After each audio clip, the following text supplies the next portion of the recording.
Welcome back. और doctor Abid already हमारे साथ मौजूद हैं, जो कि डायरेक्टर रेस्क्यू 1122 हैं। अब कुछ और पार्टिसिपेंट्स ने हमें ज्वाइन किया है। हमारे साथ रेहाना यास्मीन साहिबा मौजूद हैं, जो कि मेडिकल विंग इंचार्ज हैं एट 1122। अस्सलाम वालेकुम। वालेकुम सलाम। कैसी हैं आप? ठीक हैं। और हमारे साथ हसानुल हसीब मौजूद हैं, जो कि स्टेशन इंचार्ज 1122 हैं। अस्सलाम वालेकुम, आपको भी खुशामदीद कहते हैं। अच्छा हसन, पहले आप ही के पास कंप्लेन आई थी और आपने ही फिर ये सारा जो हुई है, जो ऑपरेशन हुआ है, इसको मोबिलाइज किया और इसको आप देखते रहे। तो कौन कौन से पॉइंट्स ऐसे हैं जो आप हमारे नाजरीन से हमसे शेयर करना चाहेंगे? जी मैम, जैसा कि ब्रेक से पहले सर ने बताया कि जैसे सेंट्रल कमांड एंड कंट्रोल पे हमें न्यूज़ मिली तो हमने as per hour protocols team move कराई। हम वहाँ पहुँचने के बाद जो सबसे बड़ा चैलेंज हमें मिला था वो ये कि वहाँ पे जो एंट्रेंस रूट थे वो इतने ज़्यादा डार्क हुए हुए थे स्मोक की वजह से, और वहाँ पे विजिबिलिटी ज़ीरो थी, हमें कुछ दिख भी नहीं रहा था, फिर स्मोकी एरिया वो हुआ था। और लोग ऊपर से हमें जो विंडोज़ थी, ऑल्दो कि वो कवर्ड थी ग्लास से, बट वो ट्रांसपेरेंट ग्लासेस थे, तो हमें लोग वेव करते हुए हाथ दिख रहे थे। तो सबसे पहली स्ट्रेटजी हमने फोर्सेबल एंट्री उसमें की। हम पेडिस्ट्रियन ब्रिज से ऊपर गए और जो हमारे पास एक्सटेंशन लैडर होती है उससे बहुत हार्डली हिट करके हमने वो खिड़की तोड़ी, और पहला बंदा जो वहाँ बिल्कुल ही फ्रंट पे था उसको हमने वहीं से रेस्क्यू किया था। फिर हमारी टीम ने वहाँ entry the. In a mean while जो है वो केएमसी ने नीचे अपना सिस्टम लगा दिया था। फिर हम फायर फाइटिंग करते हुए ऊपर गए। जो सबसे ज़्यादा चैलेंज हमने वहाँ देखा, जैसा कि सर ने ऑलरेडी आपको बताया, कि वहाँ कोई भी फायर फाइटिंग का सिस्टम अपेरेंटली हमें दिखा ही नहीं, क्योंकि वो होता तो इतना ज़्यादा नुकसान वहाँ हो ही नहीं सकता था कि आपके पास स्मोक डिटेक्टर होते। सेकेंडली, जब जैसे ही स्मोक डिटेक्ट होता है तो स्मोक डिटेक्ट करने के बाद अलार्म बजे और पब्लिक वहाँ से एवैक्यूएट हो, ये थर्ड स्टेप है। दूसरे स्टेप में तो ये होता है कि सप्रेशन सिस्टम्स वहाँ लगे हुए होते हैं, वो एक्टिवेट हो जाते हैं, स्प्रिंकल सिस्टम होते हैं वो एक्टिवेट हो जाते हैं, और वो इनिशियल जो भी इनिशियल फेज पे जो आग होती है उसको बुझा देते हैं। बट वहाँ पे लोग बेचारे वेट करते रहे, जो बात सच है। अच्छा, ये एक बात बताइए कि एक जाहिर आग लगती है, एक जगह पे लगी कहीं जी। अब उसके बारे में सबको पता चलता जा रहा है, एक से दूसरे को, दूसरे से तीसरे को पता चलता है, तो लोग इवैक्यूएट करने की कोशिश करते हैं। ये इतनी आग लग जाती है, इतने लोग फंस जाते हैं, ये वजह क्या होती है? इंतजार कर रहे होते हैं, एक दूसरे को निकाल रहे होते हैं, कर क्या रहे होते हैं? मैम, मैं आपको एक बात बताऊं कि इतनी बड़ी बिल्डिंग जो आरजे मॉल है ना, उसके लिए 3 मिनट इफ इनफ है कि पूरी बिल्डिंग को आग में लेने के लिए। अच्छा। 3 मिनट, और यही स्टैंडर्ड टाइम है इतनी बड़ी हाई राइज बिल्डिंग को एवोकुएट करने का। सबसे बड़ा मसला ये होता है, जो आप दोनों ने पहले डिस्कस किया, कि लोगों को नॉलेज ही नहीं है, लैक ऑफ अवेयरनेस है कि ये उनका राइट है कि वो कहीं भी किसी भी बिल्डिंग में जहाँ ऑक्यूपेंट हैं वहाँ उस ऑक्यूपेंट के ऑनर से पूछेंगे कि यहाँ पे मेरा फायर एग्जिट कहाँ है, यहाँ पे एवैक्यूएशन प्लान्स कहाँ हैं, इन केस ऑफ इमरजेंसी मैं किस तरह से यहाँ से मूव करूँगा। वहाँ एक छोटी सी बात जो कल भी हमने एक शो में की थी, कि हमने कुछ डेड बॉडीज लिफ्ट से निकाली हैं, वहाँ पे लिफ्ट में वो स्टक हो गए। तो सबसे पहली बात तो ये है कि लिफ्ट इस टाइम पे यूज़ ही नहीं करते, ये बिल्कुल प्रोटोकॉल के खिलाफ है कि फायर इमरजेंसी है, आप स्टेयर्स का यूज़ करेंगे। लिफ्ट में वो बेचारे चले गए शायद नीचे आने के लिए या ऊपर आने के लिए, ऑलरेडी लिफ्ट में होंगे या ऑलरेडी लिफ्ट में होंगे, और उसके बाद वो लिफ्ट जो है वो स्टक हो गई और वो गैस की वजह से उनको सफोकेशन का सामना करना पड़ा।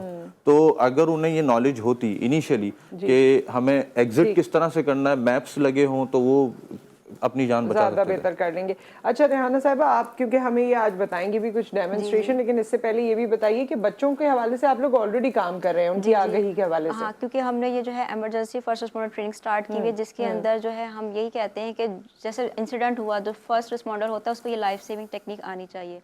तो स्कूल के साथ हमारे जो ऑल प्राइवेट स्कूल ऑर्गेनाइजेशन के साथ हमारा MOU साइन है। तो अब तक जो है हमने, अगर देखा जाए, विद इन 5 मंथ के अंदर हमने 52 ट्रेनिंग्स कंडक्ट करवा ली हैं, जिसके अंदर हमने अराउंड 4000 लोगों को ट्रेन कर दिया। तो आज भी जितने लोग देख रहे हैं, कुछ ना कुछ उनकी ट्रेनिंग हो जाएगी। तो आप हमें बताइए क्या बताने वाली हैं, क्योंकि मेरे ख्याल में किसी भी और भी जिस तरह के मामलात होते हैं, भगदड़ मच जाती है, बहुत से ऐसे और हमने इंसिडेंट्स देखे हैं, वहाँ पर ये वाला जो CPR आप हमें सिखा रही हैं, क्योंकि ये कार्ड जिस कंडीशन में किया जाता है ना, वो कहीं पे भी हो सकता है। ठीक है, जहाँ फर्स्ट रिस्पॉन्डर कोई डॉक्टर पैरामेडिकल स्टाफ नहीं होता, एक ले पर्सन होता है। तो आज जो मैं स्टेप बताऊंगी वो सिर्फ ले पर्सन के लिए है, लेकिन हेल्थ केयर प्रोफेशनल्स को डिफरेंट तरीके से करते हैं वो बाकी मैं सिर्फ ये बताऊंगी कि फर्स्ट रिस्पॉन्डर जैसे आपके सामने विक्टिम कोलैप्स हुआ था, तो आपको क्या करना है। ठीक है, बिल्कुल। ठीक है, तो स्टार्ट करते हैं। जी स्टार्ट कीजिए। ठीक है, तो सबसे पहले ये है कि विक्टिम अगर आपका कार्डिक अरेस्ट में है, तो आपको पता होना चाहिए कि कार्डिक अरेस्ट को रिकॉग्नाइज कैसे करना है। तो सबसे पहला काम, जैसे आप में जब भी किसी का CPR परफॉर्म करने जाएं, तो आपको सेफ्टी चेक करनी है। जैसे बिल्डिंग में आग लगी हुई है, तो आपने वहाँ CPR स्टार्ट नहीं कर देना, आपने विक्टिम को सेफ जोन पे लेके आना है। उसके बाद पहले आप अपनी सेफ्टी चेक करें और विक्टिम की सेफ्टी। जब आपने सीन से चेक कर लिया, उसके बाद देखें वो जो विक्टिम कोलैप्स हुआ है उसके पास आप जाएं। तो कार्डियक अरेस्ट को रिकॉग्नाइज करने के लिए हम 3 चीज़ों का असेस करते हैं। उसका रिस्पांस चेक करते हैं कि विक्टिम आपका रिस्पॉन्सिव है नहीं है, और पल्स और ब्रीदिंग को चेक करते हैं। यहाँ पे जस्ट आप ले पर्सन के लिए यानी कि आप लोगों के लिए यही है कि जस्ट आप 2 स्टेप सीखें, 2 स्टेप टू सेव लाइफ। ये फर्स्ट ये कि आपने रिस्पॉन्स चेक करना है और एक्टिवेट कर देना है एमरजेंसी मेडिकल सर्विस जो कि रेस्क्यू 1112 है पूरे पाकिस्तान में, ठीक है। आप इनकी एम्बुलेंस को इसलिए कॉल कर रहे होते हैं क्योंकि इनके पास ट्रेन पैरामेडिकल स्टाफ अवेलेबल होता है और एक एडी की डिवाइस होती है जो कि कार्डियक अरेस्ट का बेसिकली ट्रीटमेंट है। तो जब आप इनको कॉल करेंगे तो बहुत फ़ायदा होगा। तो हम स्टार्ट करते हैं कि अगर आपके सामने कोई विक्टिम कोलैप्स होगा तो आपका क्या फर्स्ट एक्शन होना चाहिए। पहले आपने सीन असेसमेंट कर ली, उसके साथ ही आपने अपने रिस्पॉन्स कहाँ चेक करना होता है। आप क्या करेंगे, विक्टिम के शोल्डर को टैप करेंगे, hello are you okay, are you okay, ठीक है। विक्टिम ने आपको रिस्पांस नहीं दिया, उसके बाद आपने क्या करना है, उसकी ब्रीदिंग को करना है असेस। तो ब्रीदिंग को असेस करने के लिए जो आपकी नज़रें होंगी वो विक्टिम के चेस्ट पर होंगी कि उसका चेस्ट जो है फॉल एंड रेस हो रहा है नहीं हो रहा। अगर नहीं हो रहा तो समझ जाएं विक्टिम कार्डिक अरेस्ट में है। 2 स्टेप से आपने रिकॉग्नाइज कर लिया, उसके बाद फ़ौरन से आपने एक्टिवेट कर देना है एमरजेंसी मेडिकल सर्विस यानी कि 1112 को कॉल कर देनी है और उसके बाद आप स्टार्ट करेंगे CPR। तो CPR को स्टार्ट करने से पहले इसके 3-4 स्टेप वो हैं स्टेप समझे कि किस तरह से करना है। उसके लिए आपकी हैंड प्लेसमेंट सबसे पहले ठीक होनी चाहिए। तो आपने जो हैंड रखने हैं, आपने निप्पल लाइन एक ड्रॉ कर लेनी है, ठीक है। और आपका जो डोमिनेंट हैंड है उसकी हील को आपने बिल्कुल सेंटर ऑफ द चेस्ट पर रखना है। उसके बाद दूसरे हैंड को फर्स्ट हैंड के ऊपर रखेंगे और इंटरलॉक फिंगर कर देंगे। उसके बाद आपने क्या करना है, ये आपके जो शोल्डर हैं विक्टिम के अबव आएंगे और आपने विक्टिम के साथ 90 डिग्री का एंगल बनाना है। और जब आप CPR परफॉर्म करें तो आपके जो एल्बो हैं वो बेंड नहीं होने चाहिए, बिल्कुल स्ट्रेट होने चाहिए।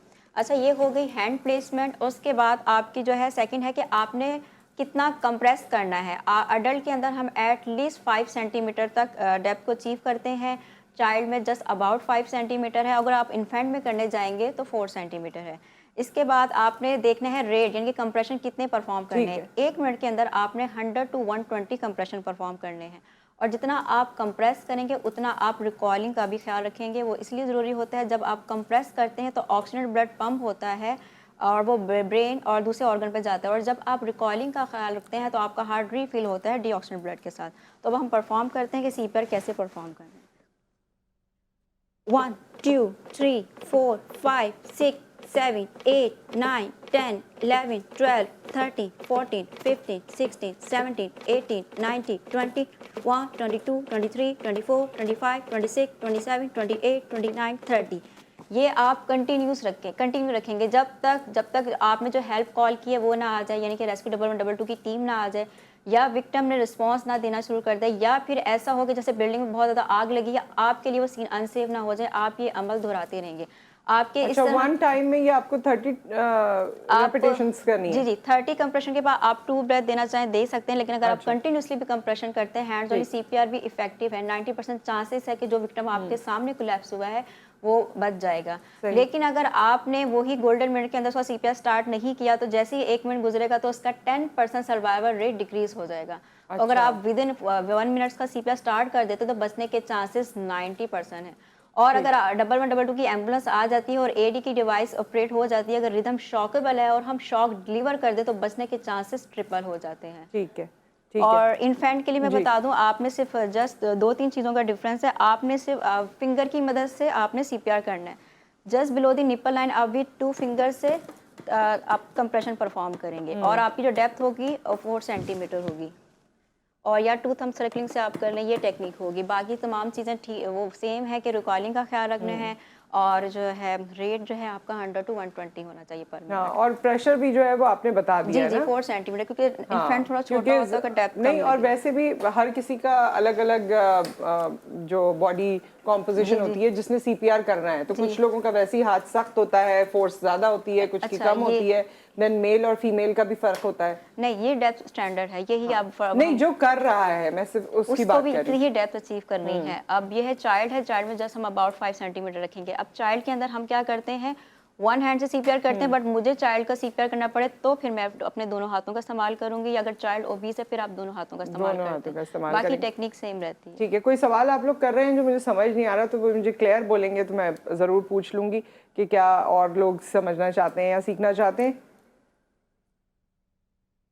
बेहोश हो जाए जी, ये आपका अनरिस्पॉन्सिव ही है और उसके बाद की ब्रीदिंग भी एब्सेंट है। अच्छा, घर में या वैसे किसी वजह से बेहोश हो जाए तो भी ये करना जी होता है? जी, अनरिस्पॉन्सिव और रिस्पॉन्स ना दे, यानी कि इसकी ब्रीदिंग भी एब्सेंट हो जाए, तो आप वो विक्टिम कार्डिक अरेस्ट में आपने इसका फौरन सीपीआर स्टार्ट करना है। उसके बचने के चांसेस 90% ज्यादा हैं आपके हैंड्स ओनली सीपीआर। अच्छा, आपकी कोई ऐसी प्रैक्टिस तो नहीं है कि ये आप करते हुए कोई ऐसी चीज कर दें जिसकी वजह से उसको नुकसान हो सके?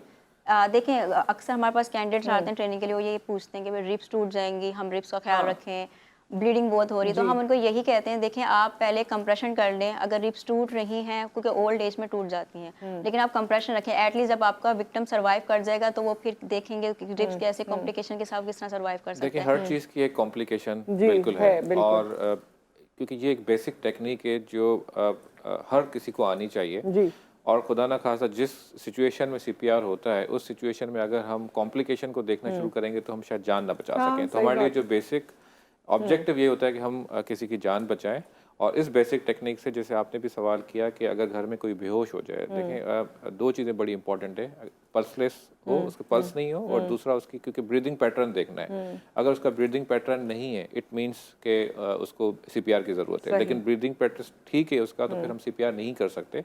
तो ये कुछ ऐसी चीज़ें होती हैं जिसमें हम बेसिकली जब ट्रेनिंग करवाते हैं, या क्योंकि आजकल तो ये सारी मवाद अवेलेबल है, गूगल करके भी देख सकते हैं, लेकिन उसको हैंड्स ऑन प्रैक्टिस के लिए उनको किसी जगह पे जाना पड़ेगा, किसी जो जैसे रेस्क्यू 1112 हमारे साथ कांटेक्ट करते हैं तो हम उनकी अच्छा, आप लोग भी प्रोवाइड करते हैं? हमने ट्रेनिंग्स कराना स्टार्ट कर दी हैं, बिल्कुल। That is free of cost? It's free of cost because it's a government owned service. तो इस वक्त 1122 की जो सारी सर्विसेज हैं वो सब फ्री ऑफ कॉस्ट हैं, इवन हम ट्रेनिंग्स भी फ्री ऑफ कॉस्ट कराते हैं। और हमारे पास क्योंकि स्पेशलाइज्ड लोग हैं, रियाना उनको देख भी रही हैं, हमारे पास बाकी स्टाफ है, पैरामेडिकल स्टाफ है, हम उनको बुलाकर, बल्कि हम लोग जाकर उनके प्रीमिसेस में भी ट्रेनिंग्स करवा रहे हैं। ना सिर्फ हमने स्कूल कॉलेजेस की ट्रेनिंग्स करवाई, रिसेंटली हमने लॉ इन्फोर्समेंट एजेंसीज के साथ भी हमने एक एमओयू साइन किया, पुलिस की 3 बैचेस हम ट्रेन कर चुके हैं। Very nice. और इसके साथ साथ हम आहिस्ता आहिस्ता, क्योंकि फर्स्ट रेस्पॉन्डर कोई भी हो सकता है, कोई भी हो सकता है, रेस्क्यू अगर वहाँ 10 से 12 मिनट या 15 मिनट में पहुंच रही है, अगर पुलिस पहले पहुंच जाती है तो they should perform the same. And I think कि खवातीन को बहुत इसमें आगे आना चाहिए, क्योंकि आप घर में हैं, बाहर हैं, कहीं भी हैं, यूजुअली बच्चे साथ ही होते हैं, या कुछ ना कुछ आपको ओल्ड एज पर्सन्स हैं आपके घर में मौजूद हैं, आपको पता होना चाहिए। खवातीन तो बिल्कुल ही बैक फुट पे आती है ना, कि ये बिल्कुल बच्चे पहले सीख लें, मर्द हजरात सीख लें, खवातीन की बाद में बारी आएगी। साथ टीचर्स को भी ट्रेन करें, हम वहाँ पर स्कूल कॉलेजेस में फायर ड्रिल्स भी करवा रहे हैं, बच्चों को अवेयरनेस भी दे रहे हैं कि अगर फायर एक्सटिंग्विशर लगा हुआ है तो एटलीस्ट वो बच्चा उसकी जो है वो एक्सपायरी डेट देखकर बता दे टीचर को,